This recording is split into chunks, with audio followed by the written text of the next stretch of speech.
प्रतिबिंब जनमानसांचे.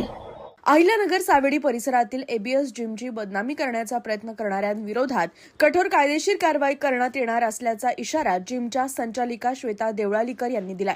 31 मार्च रोजी घडलेल्या या घटनेनंतर काही व्यक्तींकडून जिमचं नाव जोडून चुकीची माहिती पसरवली जात असल्याचं त्यांनी सांगितलं.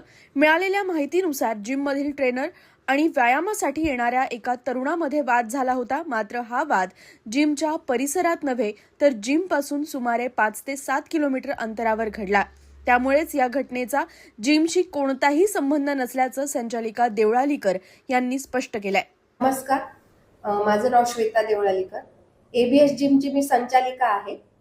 तर आता सदर जे न्यूज चॅनलवर, सोशल मीडियावर एबीएसचं नाव एका वैयक्तिक वादामध्ये जोडलं जात आहे. तर ह्या वादामध्ये एबीएस जिमचा कोणताही संबंध नाहीये.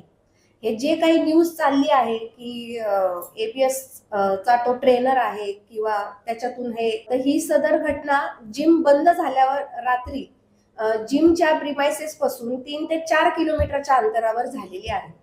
तर हे जिम चालू असताना किंवा जिम मध्ये ही घटना झालेली नाही. तरी ह्या घटनेशी एबीएस जिमचा कोणताही संबंध नाही.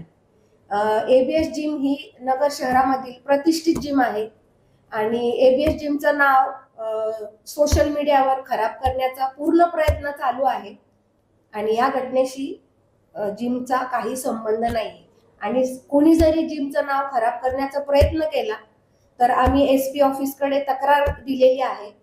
त्या व्यक्तींवर आणि कोणी संबंधित असल्यास त्या घटनेशी त्यांच्यावर आम्ही रीतसर कारवाई करणार आहे. तर जे कोणी एबीएसचं बदनामी करत आहे किंवा नाव खराब करण्याचा प्रयत्न करत आहे, आम्ही एसपी साहेबांकडे त्यांची रीतसर कंप्लेंट करणार आहे आणि त्यांच्यावर कडक कारवाई करणार आहे.